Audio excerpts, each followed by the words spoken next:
My name is Gladys Carter. Well, it used to be Gladys Wilcox for 38 years. But now, at 65 years old, I've reclaimed who I really am. And when my ex-husband Elmer saw my new last name, the look on his face was worth every second of pain I'd endured. Let me tell you about that moment. About the day Elmer walked into the grand opening of my new business, a business he didn't know I had, and saw the sign above the door. Carter Enterprises CEO, Gladys Magnolia Carter. His face went completely white. His mouth opened and closed like a fish. He actually stumbled backward and had to grab onto a parking meter to keep from falling. "Carter," he whispered, you can't be the Carters." I smiled at him from across the street. Not a friendly smile. A smile that said, "You had no idea who I really was, did you?" "Hello, Elmer," I said calmly. "Surprised to see me doing so well. I thought you said I couldn't live without you." If this story has you hooked already, subscribe right now and hit that notification bell. We bring you the most powerful grandmother stories every week. Drop a comment telling us where you're watching from: USA, UK, Canada, Jamaica. We want to know our global family. Now let's get into this story. But to understand why Elmer looked like he'd seen a ghost, why that name, Carter, made him nearly pass out, I need to take you back to the beginning. Back to when I was young and stupid and thought love was enough. I met Elmer Wilcox when I was 27 years old. I was working as a secretary at a law firm in downtown Atlanta, and he came in one day as a client. He was 30, handsome, charming, and he swept me off my feet. We dated for 6 months and then he proposed. I was so happy, so in love. But there was something I didn't tell Elmer. Something I'd been hiding from everyone since I left home at 18. My maiden name wasn't just Carter. I was Gladys Magnolia Carter, heir to the Carter family fortune. The Carters owned one of the largest black-owned real estate empires in the South. My grandfather had built it from nothing during the 1940s and 50s, buying up properties when no one thought black people should own anything. By the time I was born, the Carter family was worth millions. My father ran the business. My uncles were involved. It was a family empire. But I hated it. Hated the pressure, the expectations, the constant talk about money and business and preserving the family legacy. At 18, I told my father I wanted out. I wanted to live a normal life, find love, be my own person, not just an heir to a fortune. My father was furious. "If you walk away, Gladys, you walk away from everything. The money, the business, the family name. You'll get nothing until you're ready to come back and fulfill your responsibilities." "Fine," I'd said stubbornly. "I don't want your money. I'll make my own way." And I did. I worked hard, put myself through secretarial school, got a good job. I lived modestly but independently, and I never told anyone about the Carter fortune I'd walked away from. When I met Elmer, I introduced myself as Gladys Bennett, my mother's maiden name. I didn't want anyone loving me for my family's money. I wanted someone to love me for me. And I thought Elmer did. I really did. We got married in a small ceremony. His family came, hard-working people, not wealthy but respectable. I told Elmer I didn't have family, that I was estranged from them. He didn't push for details. The first few years were good. We bought a small house. I quit my job to have our daughter, Bertha. Then our son, Luther. We were happy, or I thought we were. But slowly, things changed. Elmer started making more decisions without asking me. About money, about the house, about the kids. When I questioned him, he'd say, "I'm the man of the house. I know what's best." He started criticizing me. My cooking wasn't good enough. I wasn't keeping the house clean enough. I wasn't raising the kids right. When I tried to stand up for myself, he'd say, "Who pays the bills around here? Who puts food on the table? You should be grateful I take care of you." By year 10, I felt small, invisible, like I didn't matter. By year 20, I'd forgotten who I used to be, the strong, independent woman who'd walked away from a fortune to find her own path. By year 30, I was just Elmer's wife, Elmer's housekeeper, Elmer's punching bag for every frustration in his life. He never hit me, but his words were weapons that cut just as deep. "You're useless. he'd say when I burned dinner. You're lucky I stay with you, he'd say when I gained weight. No one else would want you, he'd say when I questioned him. And the worst one, the one he said over and over. You couldn't survive without me. You have no skills, no money, no family. Where would you even go? I believed him. For 38 years, I believed him. Then something happened that changed everything. 2 years ago, I got a letter from a law firm in Atlanta. My father had died. I hadn't spoken to him in 38 years. Hadn't seen him, called him, written to him. I'd completely cut ties with the Carter family when I married Elmer. The letter said I needed to come to Atlanta for the reading of the will, that I was mentioned. I almost didn't go, almost threw the letter away, but something made me keep it, made me think about it. Elmer saw the letter before I could hide it. Who's this from? A law firm in Atlanta. Why are they writing to you? I couldn't lie anymore. After 38 years, the truth came tumbling out. My father died. They want me to come to the will reading. Elmer's eyes went wide. Your father? I thought you didn't have family. I do, I left them a long time ago. Why? It's complicated. Over the next hour, I told him everything. About the Carter family, about the fortune, about walking away at 18. Elmer's expression changed as I talked, from shock to calculation to greed. So you're saying your family is rich, like really rich? They were. I don't know if they still are. And you're mentioned in the will. That means you might inherit something.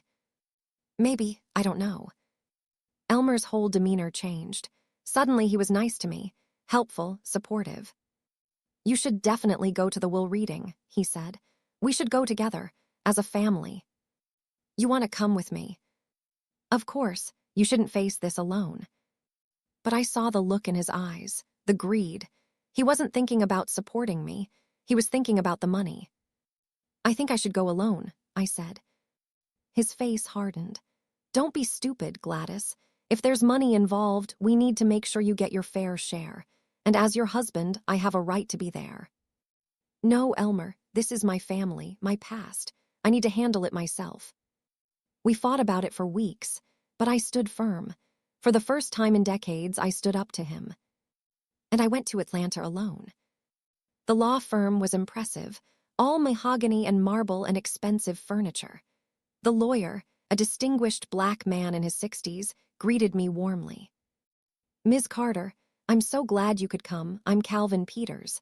I handled your father's estate. It's Mrs. Wilcox now, I said automatically. Yes, I apologize, Mrs. Wilcox. Please have a seat. 3 other people were in the room. My Uncle Herbert and my 2 cousins, whom I barely remembered. Gladys, Uncle Herbert said, standing. It's been so long. Uncle Herbert. I didn't know what else to say. 38 years was a long time. Mr. Peters got down to business. Your father's will is quite straightforward. The Carter business empire has been divided among his heirs. Your Uncle Herbert receives 40%. Your cousins each receive 10%. And you, Gladys, receive 40%. I stared at him. 40%, but I walked away. I haven't been part of the family for almost 40 years. Your father never stopped hoping you'd come back, Uncle Herbert said quietly. He left your share in trust, waiting for you, and now it's yours. How much? I couldn't even finish the question. Mr. Peters handed me a document. The Carter Empire is currently valued at approximately $80 million. Your 40% share is worth $32 million. The room spun. $32 million. $32 million. There's one condition, Mr. Peters continued. Your father stipulated that to claim your inheritance, you must become actively involved in the family business. You must use the Carter name, and you must take a leadership role in the company. I don't know anything about real estate or business, I protested. You can learn, Uncle Herbert said, and we can teach you. The business needs fresh perspective, fresh energy. Your father believed you were meant to be part of this, Gladys. He never gave up on you. Tears filled my eyes. My father, stern, demanding, impossible to please, had kept my inheritance waiting for me all these years. had never written me off, even when I wrote him off. What do I need to do? I asked. Over the next 3 days, I learned about the Carter empire. We owned apartment buildings, shopping centers, office complexes all over the South. We had investments, partnerships, development projects. It was vast, complicated, impressive. And 40% of it was mine. But to claim it, I had to make a choice. Go back to Elmer and stay small, stay invisible, stay the woman who couldn't survive without him. Or step into my inheritance, become Gladys Carter again, become the woman I was always meant to be. I called Elmer from Atlanta. I need to stay here for a while. I'm learning about my father's business. What? No, you need to come home. Who's going to cook dinner? Who's going to? You can cook your own dinner, Elmer. Don't take that tone with me. You're my wife. You have responsibilities. And you're my husband, but you've treated me like a servant for 38 years. How dare you? I'm staying in Atlanta, for as long as it takes. Fine, stay there, but don't expect me to wait around for you. I've had offers from other women, you know, women who would appreciate what I do for them. Then maybe you should call one of them, I said, and I hung up. My hand was shaking, but I felt something I hadn't felt in decades. Power. I stayed in Atlanta for 2 months. I learned the business. I met with property managers, investors, contractors. I discovered I was good at it, really good. The part of me that had been dormant for 38 years woke up. The smart, capable, independent woman I'd been at 18 came roaring back. Uncle Herbert was impressed. You have your father's mind for business, Gladys. He would be proud. I started making decisions, suggesting improvements, identifying opportunities. The business thrived with my input. And I made another decision, a bigger one. I filed for divorce. Elmer was served the papers in early March. He called me immediately, screaming. You're divorcing me, after everything I've done for you. What have you done for me, Elmer, besides make me feel worthless for 38 years? I provided for you. I gave you a home. You belittled me. You controlled me. You made me forget who I was. You'll never survive without me. You need me. No, Elmer, I really don't. I've been surviving just fine without you for 2 months. In fact, I'm thriving. This is about the money, isn't it? You inherited that fortune and now you think you're too good for me. This is about me remembering that I was always too good for you. I just forgot for a while. You can't do this. I'll fight the divorce. I'll take half of everything you inherited. Actually, you can't. The inheritance is in my maiden name, in a trust that predates our marriage. You have no legal claim to it. There was silence. Then, your maiden name, what maiden name? Carter, my name is Gladys Magnolia Carter, and I'm taking it back. I hung up. The divorce went through quickly. Elmer tried to fight it, but he had no grounds. I didn't ask for anything from him, not the house, not his pension, nothing. I just wanted to be free. And 6 months later, I was. I changed my name legally back to Gladys Magnolia Carter, and it felt like coming home, like putting on clothes that had been waiting for me in a closet for 38 years and discovering they fit perfectly.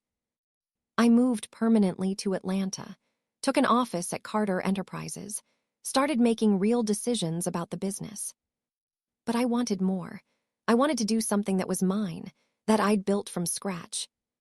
So I used part of my inheritance to start a new venture, a business consulting firm that helped Black-owned businesses grow and thrive. I called it Carter Enterprises Consulting.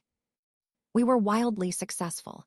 Within a year, we'd helped dozens of businesses expand, secure funding, improve operations. Within 2 years, we were opening a second location. And that's when I decided to open an office in my old hometown, the town where I'd spent 38 years being small, being invisible, being told I couldn't survive without Elmer. I wanted everyone who'd known me as Elmer's quiet, mousy wife to see who I really was. The grand opening was scheduled for a Saturday in October. I'd invited the whole town, rented a big space, hired caterers. I was going to announce my company and my services to the entire community. I didn't invite Elmer, But I knew he'd come. The town was small enough that everyone knew about the grand opening, and Elmer wouldn't be able to resist. Sure enough, at 2 p.m., I saw him across the street, staring at the building, staring at the sign. Carter ENTRPRISES CEO, Gladys Magnolia Carter. And that's when his face dropped, when he understood what Carter meant, when he realized I wasn't just surviving without him. I was thriving beyond his wildest imagination. I walked across the street to where he stood frozen, still gripping that parking meter. "Hello, Elmer," I said, surprised. He couldn't speak, just stared at me, at my expensive suit, at my confident posture, at the building behind me. "You said I couldn't live without you," I continued. "You were wrong. I've done more in 2 years without you than I did in 38 years with you." "The Carters," he finally managed to say. "You're one of the Carters, the real estate Carters." "I always was. I just forgot for a while." "That fortune. You had millions and you never told me." "I walked away from it long before I met you, but my father kept it waiting for me, and when I finally claimed it, I claimed myself too. If I'd known, if you'd told me, you would have married me for my money instead of for me. Which is worse, Elmer?" He had no answer. "I need to get back to my guests," I said. "But before I go, I want you to know something. Thank you." "Thank you," he looked confused. "Thank you for treating me so badly that I finally remembered who I really was. Thank you for being so horrible that leaving you was easy. Thank you for making me realize I never needed you. I just thought I did." I turned to walk back to my grand opening, but Elmer grabbed my arm. "Wait, Gladys, wait. I was wrong about everything. I see that now. But it's not too late. We can try again. You have all this money, all this success. We could have an amazing life together." I looked down at his hand on my arm. Then I looked at his face. And I saw what I'd always suspected but never admitted. He'd never loved me. He'd just loved having control over me. "Let go of my arm, Elmer." "Gladys, please." "Let go." He released me, and I stepped back. "We're done, Elmer. We've been done for 2 years. And I'm never going back to being that small, scared woman you tried to make me. I'm Gladys Magnolia Carter. I'm worth $32 million. I run a successful business. And I'm happy. Finally, truly happy." "But I love you." "No, you don't. You never did. You loved controlling me. But Elmer, you can't control someone who doesn't need you. And I don't need you. Not anymore. Not ever again." I walked away, back to my grand opening, back to my success, back to my real life. Elmer stayed on that sidewalk watching, and I could see in his face that he finally understood he'd lost me. Not to another man, not to a tragedy, but to my own strength, my own power, my own rediscovery of who I'd always been. But this wasn't the end of Elmer's attempts to get back into my life, not by a long shot. Because what I didn't know, what I was about to discover, was that Elmer had been busy during our 2 years apart, very busy. And what he'd been doing was about to threaten everything I'd built. Oh my God, what has Elmer been up to? If you're hooked, smash that like button and subscribe right now. Turn on all notifications, bell, and comment below. Where are you watching from?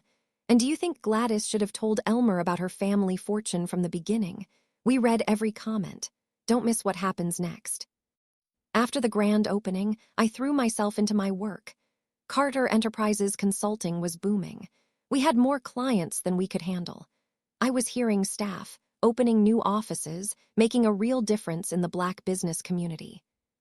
But 3 weeks after Elmer saw my new name, something strange started happening. First, it was small things. A client who'd been enthusiastic about working with us suddenly backed out. No explanation, just a terse email. "We've decided to go in a different direction." Then another client canceled, and another. Within 2 weeks, we'd lost 5 major accounts. Accounts worth hundreds of thousands of dollars. I called an emergency meeting with my staff. What's going on? Why are we losing clients? My business manager, a sharp young woman named Corinne, looked uncomfortable. "Ms. Carter, I've been hearing rumors." "What kind of rumors?" "About you. About the company. Someone's been spreading stories that you're not who you say you are, that you stole your identity, that the Carter family fortune is fraudulent. My stomach dropped. Who's spreading these rumors? I don't know for sure, but they're coming from someone who claims to know you personally, someone who says they were married to you. Elmer, it had to be Elmer. He's trying to destroy my business, I said quietly, because I wouldn't take him back. I hired a private investigator, a woman named Pearlie Simmons, to find out exactly what Elmer was doing. What she discovered was worse than I'd imagined. Pearlie came to my office 3 days later with a thick folder. "Ms. Carter, your ex-husband has been very busy and very vindictive." She laid out photos, documents, and recordings on my desk. "Elmer Wilcox has been contacting your clients, your vendors, and your business partners. He's telling them you're a fraud, that you married into the Carter family under false pretenses, that your inheritance is illegitimate, that you're using the Carter name to scam people." But that's all lies. I know, but he's convincing. He has evidence, fake documents, altered photographs, even a fake witness who claims to be a former Carter family employee who says you were never really part of the family. Who is this witness? A man named Buford Matthews. He's actually Elmer's cousin, but your clients don't know that. I felt sick. Why would Elmer do this? What does he gain? Revenge. He wants to destroy what you've built because you rejected him, but there's more. Pearlie pulled out another document. "Elmer has also been trying to contact your family, your Uncle Herbert, your cousins. He's been claiming that you defrauded him during your marriage, that you hid your wealth from him, that he deserves a settlement. But the divorce is final. He has no claim." "He's not looking for a legal claim. He's looking to turn your family against you, to make them think you're not trustworthy, to get them to remove you from your position in the company." This was worse than I thought. Elmer wasn't just trying to hurt my business. He was trying to destroy my entire new life. "There's one more thing," Pearlie said, "and this is the worst part. Elmer has been talking to your daughter." My blood ran cold. "Bertha, what's he been telling her?" "He's telling her that you abandoned the family for money, that you chose wealth over your children, that you're a selfish woman who only cares about herself. And Miss Carter—" I'm sorry, but Bertha is believing him. I tried calling Bertha that night. She didn't answer. I tried again the next day, and the next. Finally, on the 4th day, she picked up. "What do you want, Mother?" Her voice was cold, so cold. "Bertha, baby, I've been trying to reach you. Your father has been telling you things." "Don't call him your father like he's the bad guy here. At least Daddy didn't abandon us for money." "I didn't abandon you. I left your father because he treated me terribly for 38 years. "That's not what Daddy says. He says you hid your wealth from him, from all of us. He says you could have given us a better life, but you were too selfish." "That's not true. I walked away from my family's money long before I met your father. I lived modestly because I wanted to build my own life." "Then why did you go running back to them the moment you inherited millions? Why didn't you share it with your actual family, the family you raised?" "Bertha, you're 40 years old. You have a successful career, a beautiful family. I didn't think you needed." "It's not about needing, Mother. It's about you choosing them over us, choosing money over family. You know what really hurts? Finding out from strangers that my mother is worth $32 million. You couldn't even tell me yourself." "I was going to tell you. I just needed time to figure out how." "Save it. I don't want to hear your excuses. Luther doesn't either. We've talked and we've decided we need space from you. Don't call us. Don't visit. We'll reach out when we're ready." "Bertha, please." She hung up. I sat there holding the phone, tears streaming down my face. Elmer had poisoned my children against me. My own daughter, my baby girl, thought I'd abandoned her for money. The situation got worse, much worse. More clients canceled. Business partners started asking questions. Even some of my staff started looking at me differently. Uncle Herbert called me into his office. "Gladys, we need to talk about these rumors." "They're lies, Uncle Herbert, all of them. Elmer is spreading them because I rejected him." I believe you, but the rest of the board is concerned. These rumors are affecting the Carter family reputation. Some of our investors are getting nervous. What are you saying? I'm saying that the board wants you to take a leave of absence, just until this blows over, until we can address these rumors and clear your name. A leave of absence. Uncle Herbert, this company is my life now. I know, and I'm fighting for you. But Gladys, you need to understand. The Carter name means something. It has taken generations to build the reputation we have. We can't let one person's vendetta destroy that. So you're choosing the reputation over me.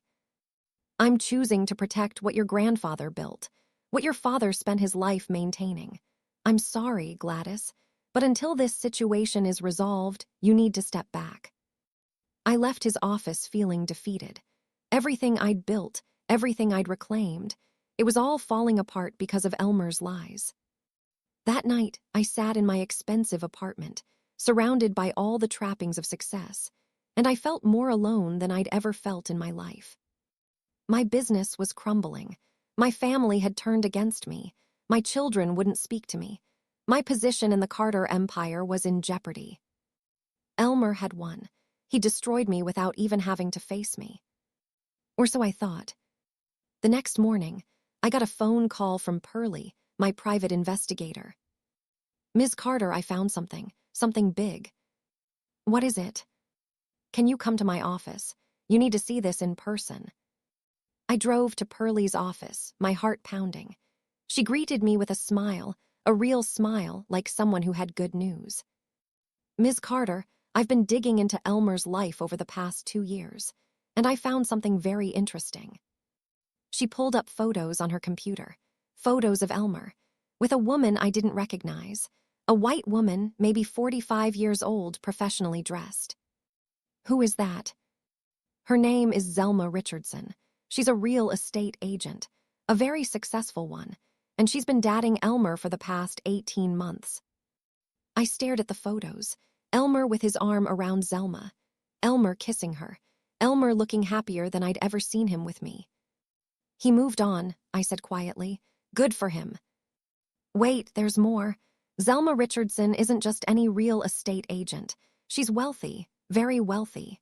She inherited a portfolio of properties from her late husband. She's worth about $8 million. I looked at Pearlie. So Elmer found himself a rich woman. Why does that matter? Because 3 weeks ago, Elmer proposed to Zelma, and she said yes. They're planning to get married next month. My mind raced. So if he's marrying someone else, why is he trying to destroy my life? That's what I couldn't figure out at first, but then I kept digging, and I found this. She pulled out a document, a prenuptial agreement. Zelma insisted on a prenup. She's been married twice before, both times to men who tried to take her money. She's not stupid. The prenup says that in the event of divorce, Elmer gets nothing. All her assets remain hers. Smart woman. Very smart, but here's the interesting part. The prenup also has a morality clause. If either party commits fraud, adultery, or any criminal act during the marriage, the prenup is void and the offending party gets nothing. Plus, they can be sued for damages. I still don't see. Elmer is planning to contest your inheritance. He found a lawyer who thinks there might be a loophole, some way to argue that, as your ex-husband, he's entitled to a portion of what you inherited while you were still married. But we were already separated when I claimed the inheritance. Doesn't matter to Elmer. He's desperate. Because Zelma's prenup means he can't access her money, so he's trying to get yours. He's been spreading these rumors to weaken your position, to make it harder for you to fight him. He's been turning your children against you so they'll testify that you abandoned your family. He's building a case. My hands clenched into fists. That manipulative. But here's the thing, Ms. Carter. Zelma doesn't know about any of this. She thinks Elmer is a sweet, devoted ex-husband who was abandoned by his rich wife. She has no idea he's planning to go after your money. And if she knew, if she found out that Elmer was being this vindictive, this dishonest, she'd dump him in a heartbeat, because she's had enough of men who lie and scheme. I looked at Pearlie. You think I should tell her? I think you should do more than tell her. I think you should show her exactly who Elmer really is. Because, Ms. Carter, the best revenge isn't destroying Elmer. It's letting him destroy himself. Over the next week, Pearlie and I put together a plan. A perfect plan. We documented everything Elmer had been doing. Every lie he'd told. Every client he'd contacted. Every rumor he'd spread. We got recordings of his conversations with Buford, his cousin, where they laughed about how stupid my clients were for believing their lies. We found evidence that Elmer had been lying to Zelma too, telling her he was consulting when he was actually stalking my business, telling her he was helping old friends when he was actually sabotaging my clients. And most damning of all, we found evidence that Elmer had been secretly visiting a different lawyer, working on a plan to contest my inheritance and potentially sue the Carter family for alienation of affection and other nonsense charges. He's planning to file the lawsuit right after he marries Zelma, Pearlie explained. That way, even if Zelma finds out and divorces him, he can claim he was already entitled to your money, so the prenup doesn't apply. That's not how any of this works legally. I know, and you know, but Elmer doesn't know, or he doesn't care. He's so blinded by greed and revenge that he's not thinking straight. So what do? Pearlie smiled. We invite Zelma to lunch, just you, me, and her, and we show her everything. Setting up the lunch wasn't hard. Pearlie contacted Zelma, claiming to be a potential client interested in buying property. Zelma agreed to meet. We met at an upscale restaurant in downtown Atlanta. Zelma arrived looking polished and professional. Ms. Simmons, she said, approaching our table. I'm Zelma Richardson. Ms. Richardson, thank you for coming. This is my client, Gladys Carter. Zelma's expression changed slightly when she heard my name. Carter, are you related to the Carter real estate family? I am. I'm Gladys Carter, part owner of Carter Enterprises. I see. Zelma sat down carefully. I apologize, but I should be honest. My fiancé has mentioned you. He said you were his ex-wife. He's right. I was married to Elmer Wilcox for 38 years. We divorced 2 years ago. He told me about the divorce. He said it was very painful, that you left him for your family's money. Is that what he told you? I kept my voice neutral. Ms. Richardson, I didn't actually ask you here to talk about real estate. I asked you here because I think you deserve to know the truth about the man you're about to marry. Zelma's face hardened. If this is some kind of attempt to win him back. I don't want him back. I don't want anything from him. But I do want to show you something. Pearlie pulled out the folder. All our evidence, all our documentation. This is what Elmer has been doing for the past 3 months, I said. While he's been telling you he loves you and wants to marry you. We showed her everything. The lies he'd been spreading about my business, the clients he'd sabotaged, the rumors he'd started, the lawsuit he was planning. Zelma's face went through several emotions: shock, disbelief, anger, and finally recognition. He's done this before, hasn't he? I asked gently. Zelma nodded slowly. My second husband. He did something similar. Acted like he loved me while secretly planning to take my money. I swore I'd never fall for that again. Elmer doesn't love you, Ms. Richardson, or me, or anyone. He loves money and control, and he'll say or do anything to get both. Zelma looked at the documents for a long time. Then she looked at me. Thank you for showing me this. I would have married him, given him access to everything, and he would have destroyed me. I'm sorry. I know this is painful. It is, but it's better to know now than after the wedding. She stood up. I need to go. I have a wedding to cancel, and a prenup to make very clear to my lawyer. Ms. Richardson, can I ask you a favor? What? Don't tell Elmer you know. Not yet. Give me 2 days. There's something I need to do first. Zelma studied my face. Then she smiled, a cold, calculated smile. You're planning something. I'm planning to make sure Elmer can never hurt anyone again, but I need a little time. You have 2 days, then I'm confronting him with everything. After Zelma left, Pearlie looked at me. What are you planning, Ms. Carter? I'm planning to give Elmer exactly what he wants. or what he thinks he wants. Over the next 2 days, I made several phone calls. First to Uncle Herbert, then to my lawyer, then to a few key people in the business community. And finally, I made a call to Elmer. "Hello," his voice was cautious. "Elmer, it's Gladys. We need to talk.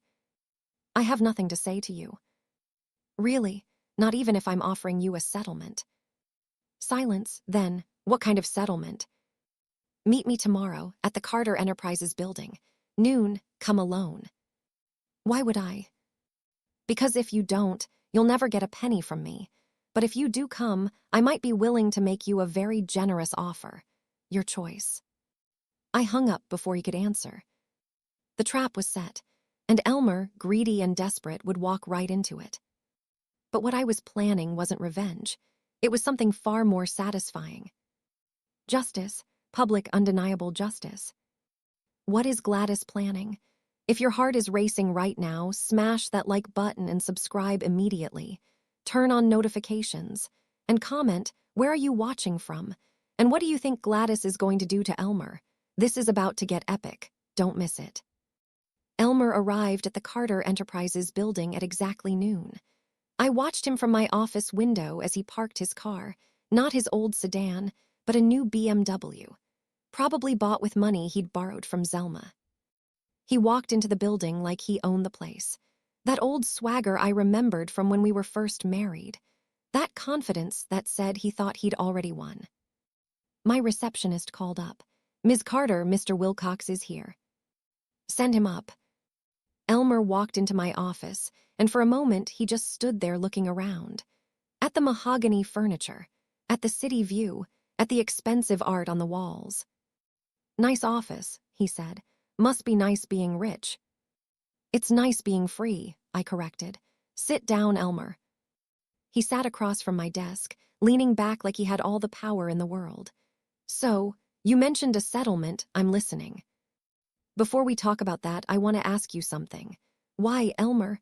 Why try to destroy my business? Why turn my children against me? Why spread lies about me all over town?" He shrugged. "You humiliated me, Gladys. You made me look like a fool, married to a millionaire all those years and never knew it. Everyone's laughing at me. So this is about your ego. This is about you getting what you deserve. You lied to me for 38 years. You kept that fortune secret. You stole my chance at a better life. I didn't have a fortune 38 years ago. I walked away from it, remember? But you knew it was there, waiting, and you never told me. That's fraud, Gladys. That's withholding material information that would have affected our marriage. You would have married me for my money. So what? At least I would have been honest about it. You were the liar." I looked at this man I'd been married to for 38 years and realized I was looking at a stranger. Had he always been this way? Or had I just been too blind to see it?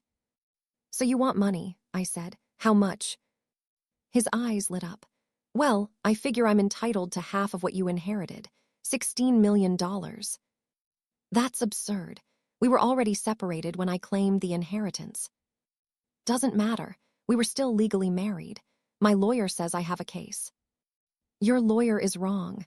But let's say, hypothetically, I was willing to offer you something, to make you go away, to stop you from spreading lies about me. How much would it take?"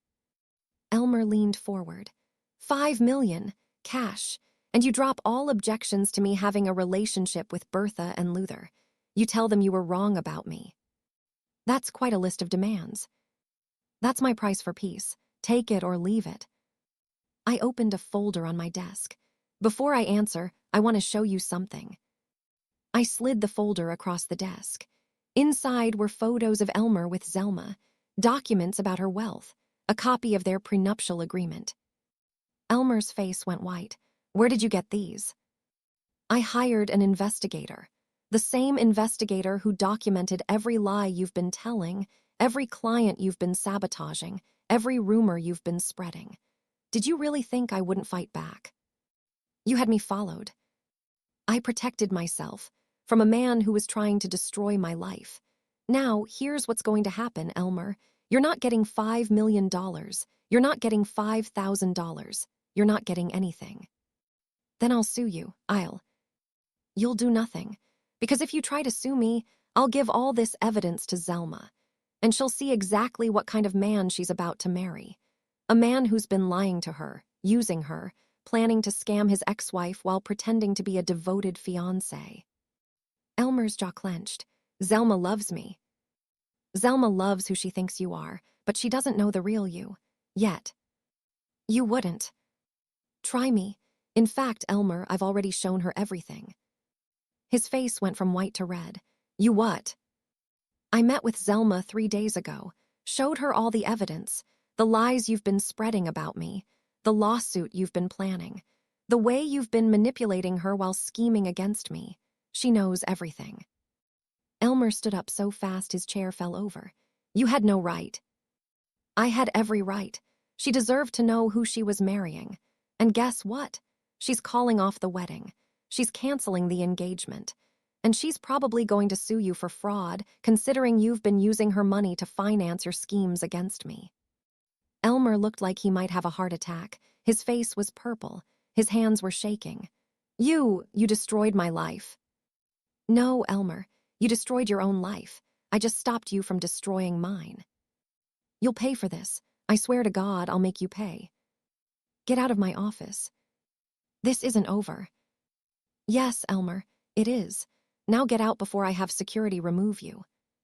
He stormed out, slamming the door so hard a picture fell off the wall. I sat back in my chair, my heart pounding. That confrontation had been harder than I'd expected, but it was necessary. Pearlie called me 10 minutes later. Ms. Carter, he just left the building, and he went straight to Zelma's house. I have someone watching. Good, let me know what happens. What happened, according to Pearlie's report an hour later, was explosive.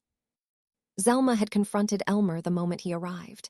She'd broken off the engagement, demanded he return the expensive watch she'd bought him, the car payments she'd been making, everything. And when Elmer had tried to deny everything, tried to claim I was lying, Zelma had pulled out her own evidence, recordings she'd made of their conversations where Elmer had lied about where he was, what he was doing, who he was meeting. She's smarter than he gave her credit for, Pearlie said. She was already suspicious. Your evidence just confirmed what she already suspected. Good. He won't be manipulating her anymore. But dealing with Elmer was only half the battle. I still had to deal with the damage he'd done to my business. And most importantly, I had to fix my relationship with my children. I started with the business. I called a meeting with all the clients Elmer had contacted. I brought Pearlie and all her evidence, and I laid it out clearly and honestly. Someone has been spreading lies about me and my company, someone with a personal vendetta. I want you to see the truth. We showed them everything. The documented lies, the fake witness who was actually Elmer's cousin, the evidence of Elmer's manipulation. Most of the clients were horrified. We had no idea, one said. We believed him because he seemed so sincere, so hurt by you. He's an excellent liar, I said. He fooled me for 38 years. Within 2 weeks, most of the clients came back. Some apologized, some didn't, but the business stabilized. Uncle Herbert called me back to his office. The board has reviewed the evidence. We're lifting your leave of absence, and Gladys, I'm sorry, we should have believed you from the start. You were protecting the family name. I understand. Still, your family too. We should have protected you. Business was back on track, but I still had one problem, my children. Bertha still wasn't taking my calls. Luther had sent one text. Dad told us everything you did. We're disappointed in you. I couldn't reach them directly, so I had to get creative. I called my granddaughter, Bertha's daughter, Emma. She was 22, smart, independent, and unlike her mother, she was willing to hear me out. Grandma, I've been so worried about you. Emma, sweetheart, I need your help. Your mother won't talk to me. Your uncle won't talk to me. And they believe lies that your grandfather has been telling them. I know, Mom's been really upset, but Grandma, I don't understand. Why did you hide that you were rich? I told Emma everything. The whole story. About walking away from my family at 18. About meeting Elmer. About the 38 years of marriage where he made me feel small and worthless, about reclaiming my inheritance and my identity, and about Elmer's campaign to destroy me. Your grandfather has been lying to everyone, I explained, spreading rumors about me, trying to ruin my business, all because I wouldn't give him money after our divorce. But why would he do that? Because he's greedy, and because he can't stand that I'm successful without him. He always told me I couldn't survive on my own, and when I proved him wrong, he couldn't handle it. Emma was quiet for a moment. Grandma, can you send me the evidence? Everything you have. Of course, but Emma, why? Because Mom needs to see it. She won't listen to you right now, but she might listen to me. I sent Emma everything. All the documentation, all the recordings, all the evidence of Elmer's lies and manipulation. 2 days later, Emma called me back. Grandma, I showed Mom everything. She's really upset. At me. At Dad, at herself for believing him. She wants to talk to you. Can you come to dinner tomorrow night at her house? I arrived at Bertha's house the next evening with my heart in my throat. I hadn't been to her home in 2 years, hadn't seen my grandchildren except for Emma, hadn't hugged my daughter since before the divorce. Bertha opened the door. Her eyes were red from crying. Mom, she said, and then she broke down. I'm so sorry, I'm so sorry. I hugged her tight. Baby, it's okay, it's okay. It's not okay. I believed Dad's lies without even talking to you. I shut you out when you needed me. What kind of daughter does that? The kind who was lied to by someone she trusted. Bertha, your father is very good at manipulation. He manipulated me for 38 years. Of course he could manipulate you. We went inside. Luther was there too, looking sheepish. Mom, I owe you an apology too, he said. Dad told us you'd abandoned us for money, that you'd always cared more about wealth than family, and I believed him because I was hurt. Hurt that you hadn't told us about your family, about your inheritance. I should have told you, I admitted. I should have explained everything from the beginning, but I was still figuring it all out myself, still learning how to be Gladys Carter again after being Elmer's wife for so long. We talked for hours. I told them everything, about their grandfather Carter, about why I'd walked away, about the years with Elmer, about reclaiming my inheritance. And I told them about Elmer's schemes, about how he'd tried to destroy my business, about how he'd been manipulating Zelma, about how he'd been planning to sue me for money he wasn't entitled to. Your father isn't the man I thought I married, I said. And he's definitely not the man he's been pretending to be. He's consumed by greed and bitterness. We should have known, Bertha said. Growing up, we saw how he treated you, how he talked down to you, how he made you feel small. We didn't want to see it. Children never want to see their parents' flaws, I said gently. It's okay. By the end of the evening, my relationship with my children was on the mend. It would take time to fully heal, but we were talking again. They were in my life again. And that was worth more than all the money in the world. I thought everything was finally settling down. My business was recovering. My family was healing. Elmer was out of my life for good. But I was wrong. 2 weeks later, I got a call from Pearlie. Ms. Carter, we have a problem. Elmer's planning something big. What kind of something? He's organizing a protest. Outside Carter Enterprises headquarters. He's claiming you're a fraud who stole the Carter name and fortune. He's got about 50 people signed up to participate, most of them people he's lied to, people who believe his version of events. A protest? That's ridiculous. It gets worse. He's contacted the media, local news channels, newspapers. He's claiming he's exposing corporate fraud and elder abuse, that the Carter family forced you to abandon your real family and brainwashed you into giving up your identity. That's completely insane. I know, but he's got people believing him. The protest is scheduled for next Friday, right outside your building during business hours. Ms. Carter, this could be a PR nightmare. I felt my heart sink. Just when I thought I'd defeated Elmer, he was coming at me from a new angle. A public angle where he could humiliate me in front of the entire business community. What do? I asked. You fight back, but not the way he expects. Ms. Carter, next week there's a major event happening, the annual Southern Business Leaders Conference. Every major business owner in the South will be there, including media, including everyone Elmer has been lying to. So you're already scheduled to speak at that conference, about building Black-owned businesses, about your success story. What if you used that platform to tell the whole truth? To expose Elmer's lies in front of everyone who matters? That would be huge.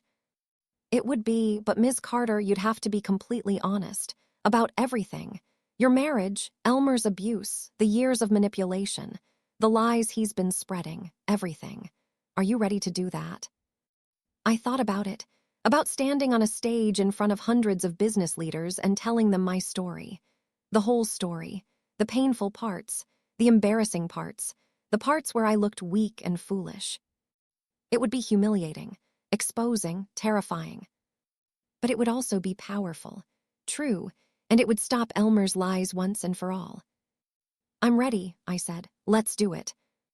The Southern Business Leaders Conference was held at the Atlanta Convention Center. 3,000 business owners, investors, and entrepreneurs. The biggest event of the year. I was scheduled to speak on Friday afternoon, the same day as Elmer's planned protest. As I prepared my speech, I got a call from an unexpected person, Zelma Richardson. Ms. Carter, I heard about Elmer's protest, and I wanted you to know I'm coming to your speech, to support you, and to tell anyone who asks exactly what kind of man Elmer Wilcox really is. You don't have to do that. Yes, I do. He lied to me. He used me. And he's trying to destroy you. Women need to stick together against men like him. On Friday morning, as I drove to the convention center, I got a text from Bertha. We're coming to your speech, Mom, all of us, to show everyone that you have family who loves you and believes in you. I started crying right there in my car. When I arrived at the convention center, I saw Elmer's protest outside. About 30 people holding signs, Carter fraud, and Gladys WALCOX is a liar, and expose corporate corruption. Elmer was there with a megaphone, shouting about how I'd stolen the Carter identity, how I'd abandoned my family, how I was a terrible person who deserved to be exposed. News cameras were filming him. People were watching. It looked bad. But then something happened that Elmer didn't expect. People started arriving at the convention center wearing shirts, bright green shirts that said, I stand with Gladys Carter. 50 people, then 100, then 200, all wearing the same green shirts. I found out later that Emma had organized it. My granddaughter had created a social media campaign, telling the truth about Elmer's lies, about his abuse, about his manipulation. And business owners from all over the South had responded, ordering shirts and coming to the conference to show their support. Elmer's protest of 30 people was dwarfed by 200 supporters in green shirts. And when it was time for my speech, the auditorium was packed, standing room only. Everyone wanted to hear what I had to say. I walked onto that stage, looked out at 3,000 people, and I told them everything. About growing up as a Carter, about walking away from the fortune, about 38 years with a man who made me forget who I was, about reclaiming my identity, about Elmer's campaign of lies and manipulation. I didn't hold anything back. I showed them the evidence. I played recordings of Elmer's lies. I had Zelma stand up and tell her story. I had Pearlie present the documentation. And I had my children, Bertha and Luther, come on stage and talk about how their father had lied to them, manipulated them, turned them against me. By the time I finished speaking, there were tears in the audience, standing ovations. And outside, Elmer's protest had completely fallen apart. His supporters had left. News cameras had stopped filming him and rushed inside to film my speech. Elmer was alone outside with his megaphone and his signs, shouting at no one. I thought that was the end of it. I thought I'd finally, completely defeated him. But as I walked off the stage, security rushed up to me. Ms. Carter, we have a situation. Elmer Wilcox forced his way into the building. He's demanding to speak to you. And he's got something in his hand. We can't tell what it is. We need to evacuate the building immediately. Oh no, what does Elmer have? If you're freaking out right now, smash that like button and subscribe. Turn on all notifications bell. And comment, where are you watching from? And what do you think Elmer is going to do? Security guards surrounded me immediately. Ms. Carter, we need to get you out of here. Now. But I could see Elmer through the crowd. He was pushing his way through the auditorium, wild-eyed, desperate, and in his hand wasn't a weapon. It was a stack of papers. "GLADYS," he shouted. "GLADYS, you have to listen to me." Security moved to intercept him, but I held up my hand. "Wait, let him speak." "Ms. Carter, that's not safe." "He's not going to hurt me. He just wants attention. Let him have it. Let everyone see who he really is." The crowd parted as Elmer approached the stage. He looked terrible. His clothes were wrinkled, his hair was messy, his eyes had dark circles under them. He looked like a man who hadn't slept in days. "Gladys," he said, holding up the papers. "These are the real documents, the ones that prove you're a fraud." "What documents, Elmer?" "Marriage certificates, bank records, evidence that you were still legally married to me when you claimed the Carter inheritance. That means half of it is mine. Mine." The crowd murmured. Cameras were rolling. This was being broadcast live. "Elmer," I said calmly, "we were separated when I claimed the inheritance. We were already filing for divorce." "Doesn't matter. We were still legally married. My lawyer says." "Your lawyer is wrong. And Elmer, even if you were right, which you're not, do you really think making a scene at a business conference is the way to handle it?" "I tried everything else. You wouldn't listen. You destroyed my engagement. You turned my own children against me. You ruined my life." "No, Elmer, you ruined your own life." I gestured to the screens around the auditorium, where my presentation was still showing. The evidence of his lies, his manipulation, his schemes. "You see all of this? This is what you did. You spent months spreading lies about me, sabotaging my business, manipulating our children, using another woman for her money while plotting to steal mine. You did this to yourself." "Because you abandoned me," Elmer screamed. 38 years I gave you, I provided for you, I took care of you, and you threw me away like garbage the moment you got rich."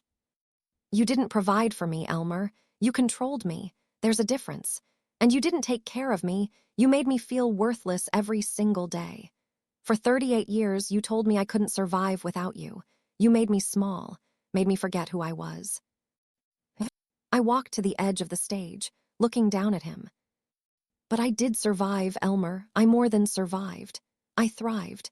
I reclaimed my name, my identity, my power. And you can't stand it. Because if I can live without you, if I can be successful and happy without you, then what does that say about you?" "It says you're a liar," he shouted. "It says you used me. You married me under false pretenses." "I married you because I loved you, or I thought I did. But you never loved me, did you? You loved having someone to control, someone to make you feel important. And when I took that away, you fell apart." Elmer's hands were shaking. The papers fell from his grip, scattering across the floor. "You owe me, after everything I did. You did nothing for me that I didn't do for you. I cooked your meals, cleaned your house, raised your children, supported your career. And what did I get in return? Criticism, cruelty, being told I was worthless." The crowd was completely silent. Every eye in the room was on us. "You said I couldn't live without you," I continued. "You were wrong. But Elmer, can you live without me? Can you live without having someone to control? Someone to make you feel powerful? Because right now, looking at you, I don't think you can." Elmer staggered backward. And then, in front of 3,000 people and a dozen cameras, he broke down completely. He fell to his knees, sobbing.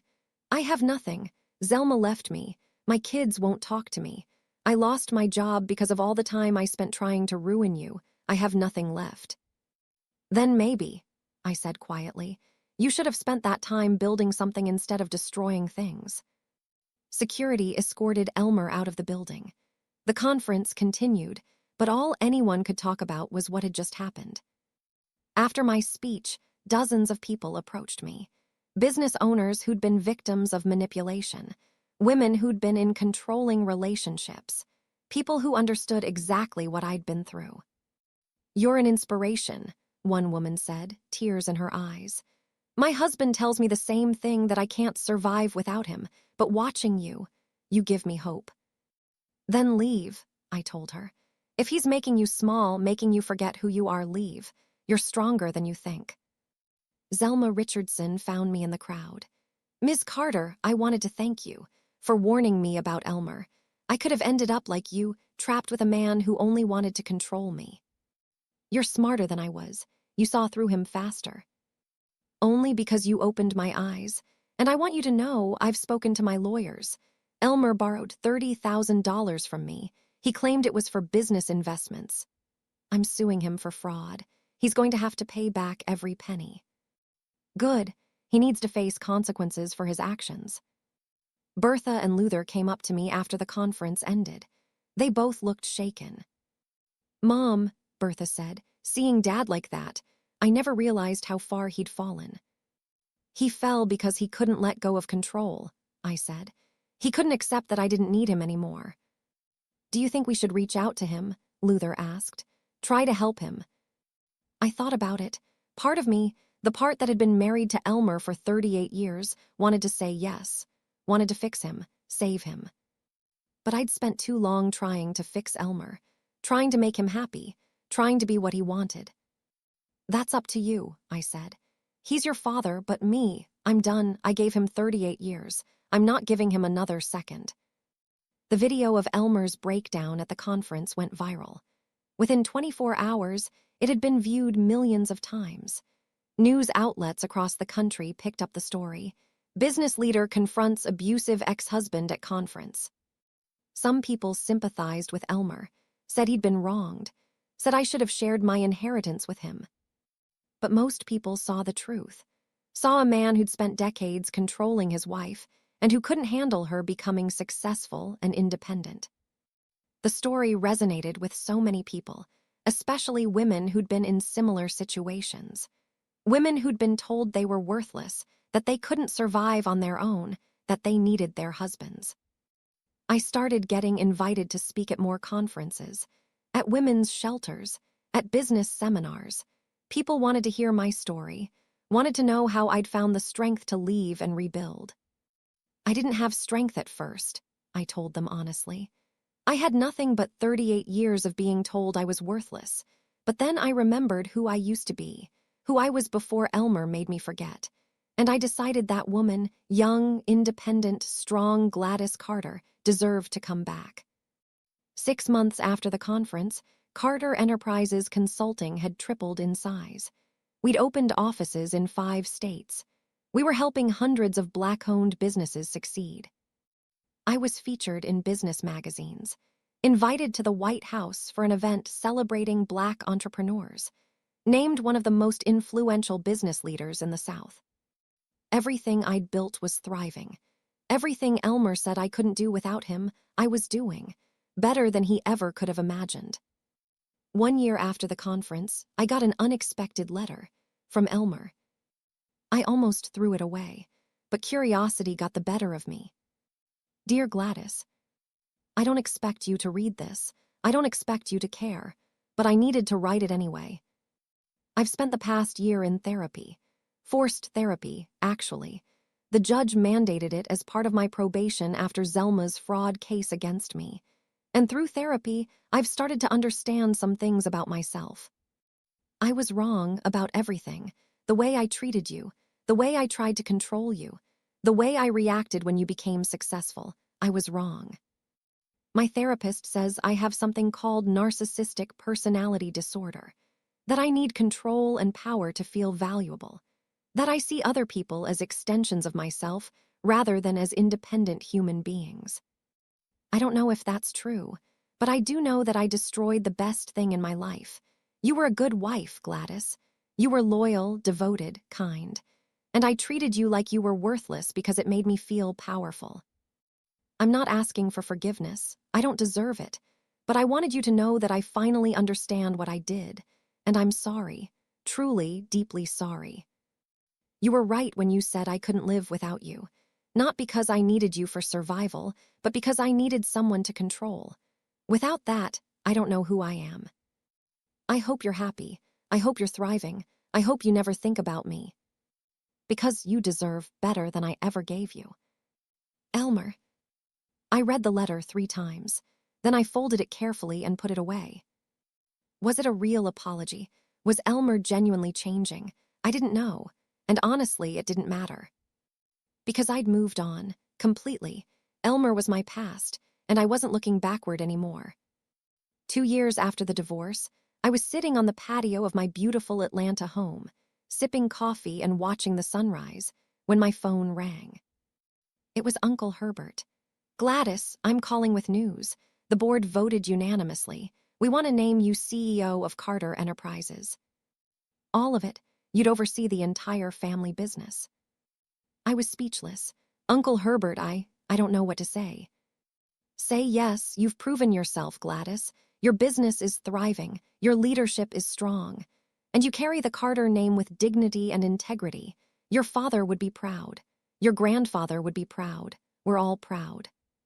Can I think about it? Of course, take your time. But Gladys, you were meant for this. Your father knew it. That's why he kept your inheritance waiting all those years. He always believed you'd come back and claim what was yours. After we hung up, I sat there thinking, CEO of the entire Carter empire.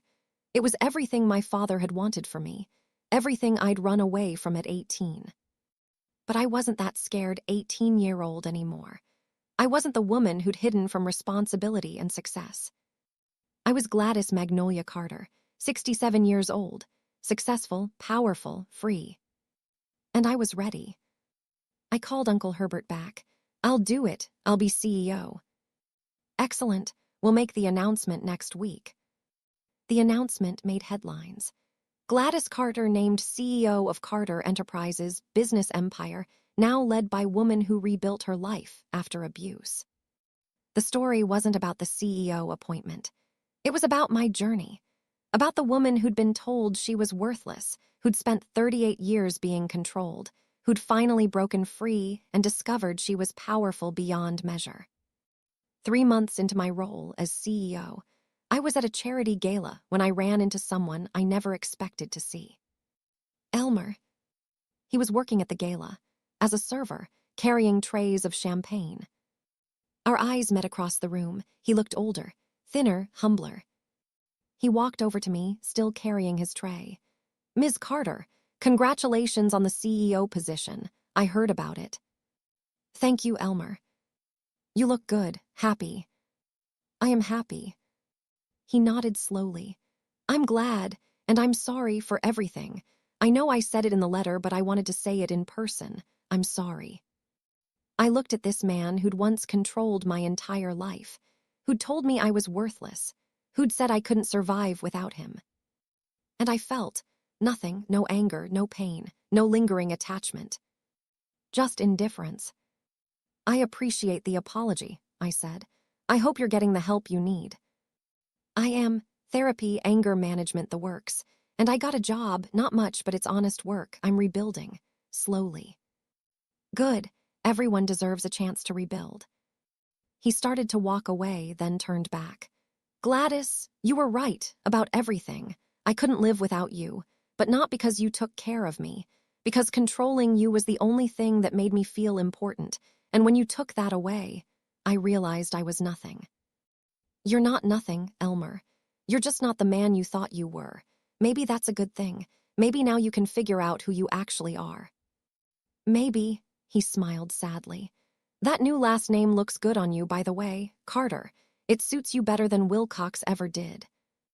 He walked away, back to his serving duties. And I realized something profound. I'd won, not just in business, not just in reclaiming my name and my fortune. I'd won because I was free, free from control, free from manipulation, free from a man who'd spent 38 years trying to make me forget who I was. Elmer had said I couldn't live without him. But I'd done more than live without him. I'd become everything he'd never allowed me to be. 5 years after the divorce, I was standing at the podium at my granddaughter Emma's college graduation. She'd asked me to be the commencement speaker. I looked out at a sea of young faces, and I told them my story. About being young and walking away from wealth to find independence. About losing myself in a marriage. About reclaiming my identity at 65. You are never too old to start over, I told them. Never too old to remember who you are. Never too old to rebuild your life from scratch. I did it at 65. If I can do it, anyone can. The graduates stood and applauded. Emma was crying in the front row. After the ceremony, she hugged me tight. Grandma, you're my hero, you know that. You're my hero too, baby. You're going to change the world. I learned from the best. That evening, I went home to my beautiful house. The house I'd bought with my own money. That had my name, and only my name, on the deed. I poured myself a glass of wine and sat on my patio watching the sunset. I thought about Elmer, about where he was now, what he was doing. And I realized I didn't really care. He was a chapter in my life that was closed, a chapter that had taught me what I didn't want, who I didn't want to be. But more importantly, it had taught me who I was, who I'd always been, underneath all those years of being told I was worthless. I was Gladys Magnolia Carter. Heir to a fortune, CEO of an empire, mother, grandmother, survivor, thriver. And I'd done it all without him. He'd said I couldn't live without him. His face had dropped when he saw my new last name. When he realized I hadn't just survived without him, I'd flourished. The name Carter didn't just represent wealth. It represented strength, independence, heritage, power. Everything Elmer had tried to take from me, and everything I'd reclaimed. I raised my glass to the sunset, to my grandfather who'd built the Carter Empire, to my father who'd kept my inheritance waiting, to Uncle Herbert who'd welcomed me back, to my children who'd forgiven me, to my granddaughter who inspired me, and to myself for having the courage to walk away, to rebuild, to remember who I really was. Elmer Wilcox had been wrong about so many things. But he'd been most wrong about this. I didn't need him to survive. I never had. Wow, what an incredible journey Gladys took us on. If this story inspired you, moved you, or made you believe in the power of reclaiming your identity, we need you to take action right now. Smash that like button. Subscribe to our channel for more powerful grandmother stories every single week. Turn on all notifications bell so you never miss our next amazing story. Comment below and tell us, where are you watching from? USA, UK, Canada, Jamaica, South Africa, Kenya, Trinidad, Barbados, Australia. We love our global family. What did you think of Gladys's transformation? Should she have helped Elmer at the end? Have you ever been told you can't survive without someone? Share this video with anyone in a controlling relationship who needs to see there's hope. Women who have been told they're not strong enough. People rebuilding their lives after divorce or breakups. Anyone who needs to remember who they really are. Anyone who's ever been made to feel small. Thank you to our incredible viewers from around the world. From the USA, United Kingdom, Canada, South Africa, Kenya, Jamaica, Trinidad, Barbados, Zimbabwe, Australia, and everywhere else. We see you, we appreciate you, and we love you. Remember Gladys's lesson. You are never too old to reclaim your power. You are never too weak to rebuild your life. You are never too lost to remember who you really are. Stay strong, stay blessed, and never let anyone tell you who you can or cannot be.